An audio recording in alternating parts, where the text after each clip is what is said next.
This screener will show you how to add an interactive timeline to your course using timetoast.com.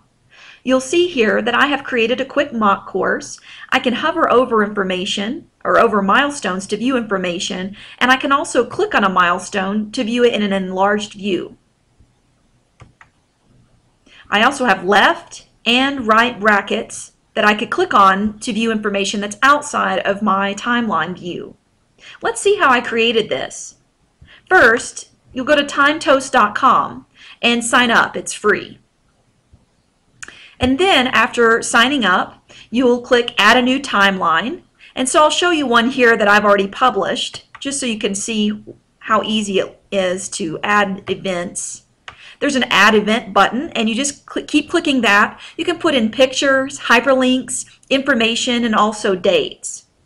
After putting all your events in, you'll publish the timeline and view it.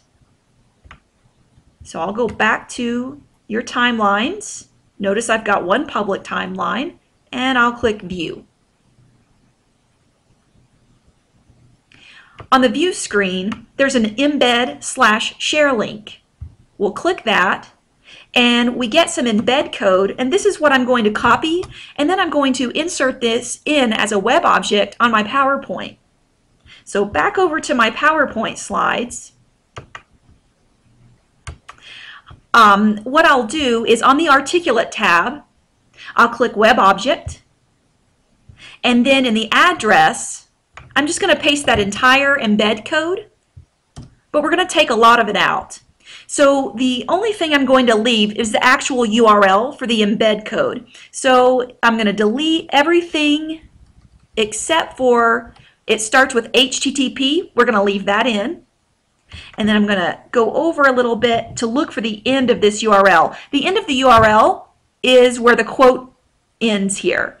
So I'm going to take everything past these numbers out. And this is what we end up with.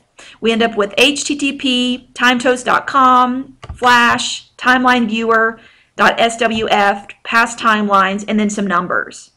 And then I have some information that I can change at the bottom, but I'm just going to leave all the settings at default and click OK. Then I can resize this to fit in my slide however I want it to fit.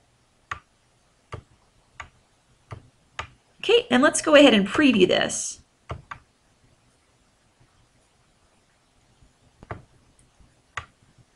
And now we have the timeline that's resized. We can click on any of the milestones and view more information there. And that's it. We have now entered an interactive timeline in our course. This screener was presented by Learning Reinvented.